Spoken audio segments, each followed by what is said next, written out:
Marami sa aking mga subscribers na naawa sa Brave 18 Marines at nagtatanong sa akin kung paano sila makapagpadala ng financial na tulong.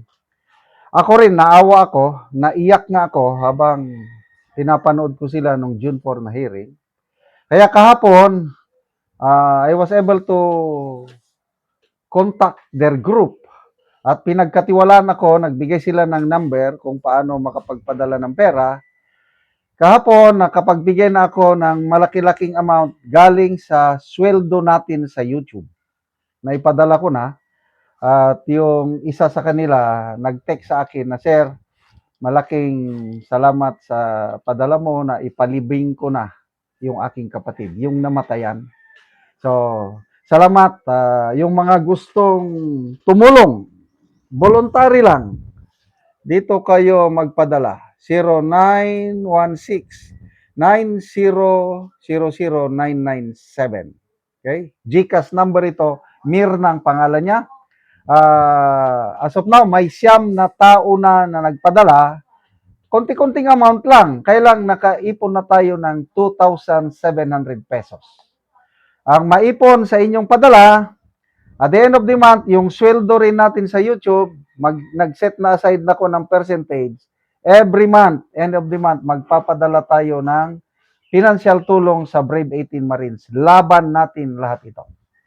Okay, magandang umaga mga kaibigan. Ang pag-usapan natin ngayon ay itong, post ni Attorney Levito Baligod. Isinare niya ang Bilyonaryo News Channel na post. Nandito yung pahayag ng isang Marine, si Benny Bolontati. Sabi ni Benny, "Maraming nanliligaw sa amin. Nililigawan po kami na hindi na kami magsalita para manahimik na lang po. Si dating General Nick Torre po." Yun. Siniwalat. Parang, I don't know how, opinion ko lang ito, how it works. Parang tinatakot sila na wag na kayong magsalita. Dahil delikado kayo kung magsalita. Parang ganon. Kaya dito, sinabi rin ni Attorney Baligod sa kanyang post, isang dating Marine, si Gary Alejano, Magdalo member ito, naging party list representative.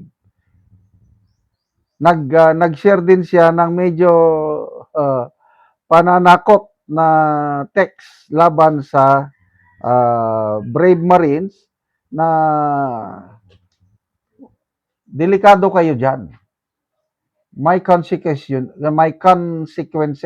may risgo yung gagawin nyo. So, ayan, dating Marines, Gary Alejano, I don't know how true itong sinasabi ng isang ex-Marine na pati si General Torre is kumausap din sa kanila, pinipigilan na huwag kayong magsalita. Ganun ba yun? O ito, post ng Metro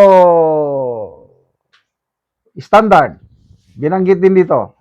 Self-proclaimed ex-Marine Benny Bolontante has implicated former General Nicolas Torre III in a cover-up tied to the 537 million flood control scandal. Bolotante revealed that after whistleblower Orly Gutesa exposed the anomalies, Torre tried to silence them. According to Bolotante, 4 of his companions were coerced into signing recantation affidavits to invalidate Gutesa's testimony out of fear for their safety. He further alleged that Torres' staff distributed 50,000 payouts to seal their silence. Wag na kayong magsalita ha. To 50,000. So, 4 ang pumirma. According to this brave Marine. So, I don't know kung how true is this. Tingnan natin ang mga comments. Nag-comment. Kap Kabisay, patay kang Kapring Tore. RR Duba, baka may kingkong na makulong, hindi mahiya ang ipakain sa pamilya, kwarta ng taong bayan. Meli Titos, kaya kilala ko ito. Nahanapan niya pala ng heartbeat sa maleta, hawak niya ang beat Tore. Bogs Nalumin, tama, sabi ng asawa mo, paldo naman. Chad Valera, hindi nakontento sa Paris, gusto pa bulalo. Paldo? Dexter Ferrer de la Cruz, kala ata maisahan ang Marines. Yes, itong mga Marines, sanay ito sa, ano ito, danger. Hindi mo madala yan sa takot-takot. Once na they have that full conviction na isiwalat, no amount of takot. Na-touch nga ako sa sabi ng isa sa Blue Ribbon hearing, dadalhin namin ito sa libingan. Hindi kami atras. Kaya pasalamat tayo sa mga brave Marines na ito at kailangan natin suportahan in terms of prayer and financial support. Salamat mga kaibigan sa inyong pagsubaybay sa channel na ito. Nakakatulong kayo ng malaki sa tribong Talandig ng Bukidnon dahil ang sweldo natin sa channel is pantulong po sa tribo. Namimigay tayo ng libreng yero at pako para makapagpatayo sila ng mas maayos na tirahan. Panoorin ninyo ang video na ito. Karon mo na ni ang mga hero nga ipanghatag sa mga tao. Balo. So, ang uban dagan-dagan gyud ani ang mga balo nga matagaan o gero. Balo. So, daghan gyud ni sila. 20 ka pamilya. O mo na ni sila ang matagaan. Muna ni sila ang matagaan, mga tigulang na gyud. Salamat sa Ginoo.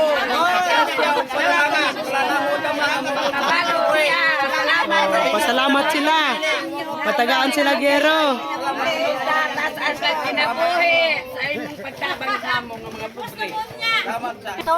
Pila imong edad nanay? 82 ka na. So karon pa ka nakatilaw og tabang sa yero. Karon pa gyud. Alas kadugay na nanay sa imong pagkat. Naman sa mga kandidato. Oh. Kandidato. Walay nakatabang yun. Wala. Dili na kandidato. Oo, ang mga kandidato walay nakatabang. So karon pa gid mo natabangan. Ako sa 67 akong edad. Oh. Ako si Iyong Rogelio Hawiran. Oh. Salamat kayo sa grasya ug panalangan niya gihatag sa amo. Wala na mo damang nga moabot sa among kinabuhi kami tiguang na sa akong asawa pareha na may 60 kapin. Di na may pagkakayag trabaho. Di na makakaon o di na may makagbuso, basok-basok kinagmay o katagan may sa among mga bata. Salamat kayo kay maghahiran na akong balay sa tulay. Kaya hapit na mulan ka. Katuluan na yun. Di salamat kayo kay maripir na ginamo. Sa dugay panahon among pangandong. Salamat. Ikaw nanay, pila na imong edad nanay? 72. 72. So mga tigulang gyud ang matagaan karon og gero. So Pasko ra bagid karon nanay. Oh, makarepair mo sinang balay. Sponsor, namak palang nga mo sa tagaan siya og baskong panglawas niya hangtod magdaas pa kay. Kailak ra gyud si nanay. Salamat tanan kay Salamat kay nag-anhi ka nga nakitabang ka na mo. Nagkailak si nanay sa kalipay. Kailan sa nanay, tungod kay wala may mga bana na way nakatabang ka mo.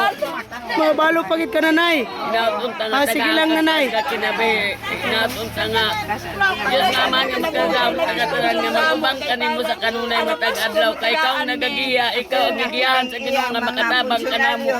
Kay wagid may mo din na pagkabalay tungod sa wala ni mga bana way kasaligan. Sa Ginoo na lang gid ang mahibalo sa imo napunta pangayon namo sa kay tasan. Nagagaan ka pagtaas nga kinabuhi antud sa hangton kay aron daghan pang matabangan nimo sama kanaw. Salamat kayo ante. Tuwa na imong ansin ante. Gikuan na. Gidala. Muna ni ang sini ante. Taga na mo gero. So muna ni giragkuon sa buslot sa balay ni nanay sa nakahilak. Ihilak yun siya sa kalipay. Oh, mga sako lang.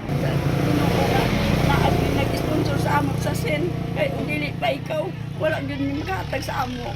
Oo. Daghang kay salamat. Salamat kaayo.